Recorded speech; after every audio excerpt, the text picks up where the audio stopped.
Hey everyone, you're listening to the Savvy Dentist Podcast. I'm your host, Dr. Jesse Green. Welcome to the show. It's great to have your company. Now, today I want to talk about a topic that's very near and dear to my heart, and that is patient retention. But I don't want to talk about patient retention as a marketing strategy. I want to talk about it as a wealth strategy. And I'm going to show you what it's costing you if you don't get it right. I'm going to talk to you about a practice that fixed it. And I'll talk to you about the language and the systems to make sure you never have a problem with it again. Now, this is the episode that ties everything together. By the end of it, you can have a full picture of what it takes to go from building an income to building real wealth. So I want to begin today's conversation by talking about some maths. I'm going to tell you a quick story about when I was an associate up here in Brisbane a long time ago now. I was working at a practice in Brisbane, and that particular practice is a really old established practice, and they should have been busy. I mean, they've been around for 50 plus years. They had about 5 or 6 chairs at the time. And over the course of 7 years, it turned out that they had lost 14,000 patients. And that is patients that had disappeared, never to come back, gone, kaput, done. And if you think about it, a full-time dentist needs about 1,200 to 1,500 patients to keep them busy. So in essence, this practice had lost about 10 full-time dentists worth of patients over the course of 7 years.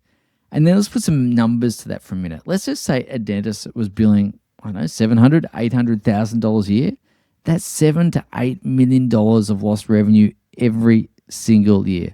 So I know that, yes, they might not have had the chair space to fit them all in and all that sort of stuff. So maybe the loss wasn't as great as that. But even still, it's mind-blowing to me how negligent that is. 14,000 patients is just unbelievable.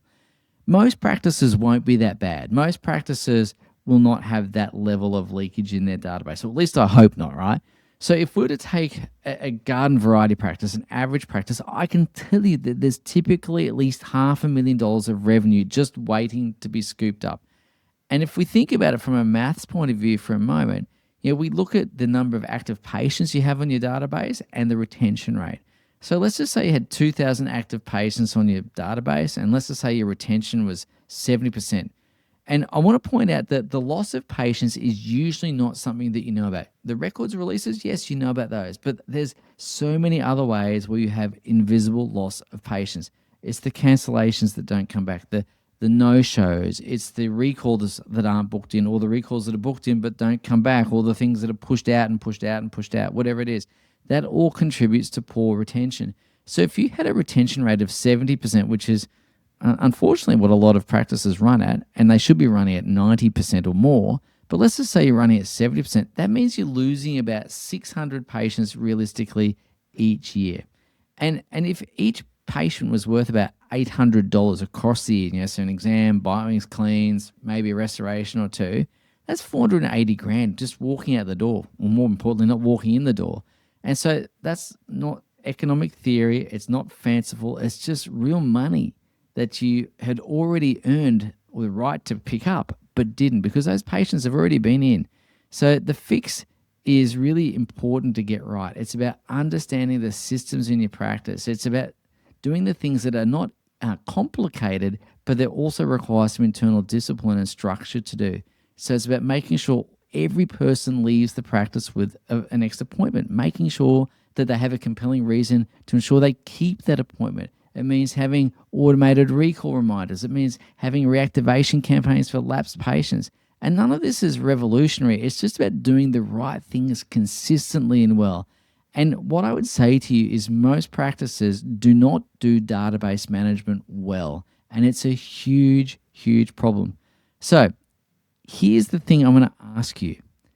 And this is a critical thinking question I really want you to ponder. And it's going to hurt a little bit, and I'm sorry for the gut punch, but I'm giving it to you with love. And that is, how big would your practice be if you'd kept every single patient who'd ever walked through the door? Oh, man, that's going to hurt, right? So remember that retention is the cheapest growth strategy that you're probably not using. You've already done the hard work of getting the patient through the door. Now stop letting them walk back out the door, okay? That's really key. No point having new patients walking in the front door and old patients or existing patients leave through the back door. You can't outmarket a poor retention rate, okay? Very, very important to understand. So, what I'd like to do is tell a story that illustrates this point. And this is a practice I've been working with for a number of years now.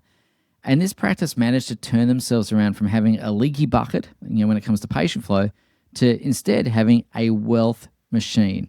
And so, when I first met this practice, they were spending about $5,000 a month on advertising, chasing new patients, and they were getting them, right? But still, they were going backwards. Their active patient numbers weren't increasing. So clearly, the answer was not spending more on ads. It wasn't about getting more new patients. It was about actually keeping the ones that they had. So what we needed to do was we needed to figure out how to close those gaps. The first thing we did is we did an audit of the recall system, and we found out that only about 60% of the patients were being recalled effectively. We also had a look at the cancellations and no-shows and realized that when someone cancelled or didn't come for their appointment, there was no follow-up system in place. And then finally, we looked at incomplete treatment that was not being followed up. And then we closed all of those gaps. We addressed all of those by implementing systems to get that right. And in addition to that, we instigated a reactivation campaign to make sure those people who had been to the practice before, we could get them back in. And what was really interesting is over time, the retention rate increased from about 60 to about 90 odd percent. And what happened is they went from having really roughly 1.5 chairs that were busy to then having 3 chairs that were frantically busy. After those 3 chairs were so busy, we realized we needed to add extra capacity. So we added an extra 3 chairs and they grew to 6 chairs. And as a result of that, they've now gone to 7 or 8 chairs. So when we start thinking about return on investment, this was a very simple, clear-cut case of getting an infinite return on investment because they stopped spending money on ads. All they did was they tightened up their systems, they tightened up their processes, they trained their team on what to do and how to do it. And all of a sudden, their practice absolutely exploded. The problem was never a lack of new patients. The problem was that they were letting them walk out the back door. So stop filling a leaky bucket. You've got to fix the bucket first and then see what happens, just like the practice I was talking about. So let's go back to talking about building a financially resilient practice.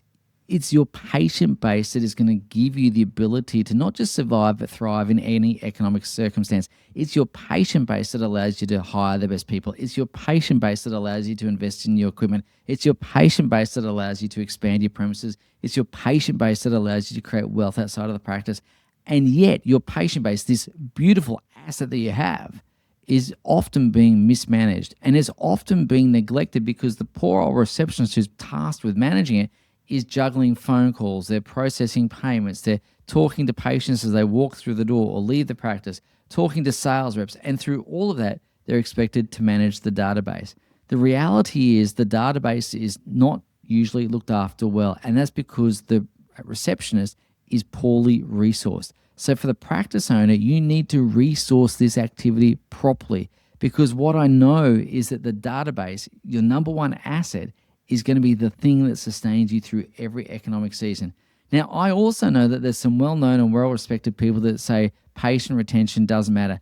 I vehemently, strongly, in every possible way, disagree with that sentiment. It is nuts to me. Peter Drucker is famous for saying the whole purpose of business is to create a customer and to keep a customer. And how well you keep that customer is going to be directly responsible for how well your business performs, not just today, but into the future. Too many people focus on today and don't focus on tomorrow. But I promise you, if you want to have a business that's here today, tomorrow, the day after, the year after, the decade after, focus on database management. Retain your patients above all else. Then you'll have a practice that is financially resilient. Then you'll have a bulletproof practice. Then you'll feel confident in what you're doing. Then you'll have peace of mind. So remember, if you ever want to sell your practice, the thing that's going to make the most difference for the buyer is can they replicate your results? And yes, they can if they're confident the patients are coming back in again. So make sure you have that buttoned up, nailed down twice over because it is the most important thing you can do in your business. So anyway, I know I'm on my soapbox a bit here today, but this is a topic I feel extremely passionate about. And it's one that I see most dentists really stuffing up and getting wrong. So make sure that no matter what you do, if you want to create wealth, you get this one sorted really well. All right, gang, that's it from me. Moving on from here, we're going to talk about a couple of different topics. We're going to talk about marketing. We're going to talk about sales. We're going to talk about the words that make patients say yes to treatment, all that sort of stuff. but we'll get to that in a week or two. But take good care. Until then, bye for now.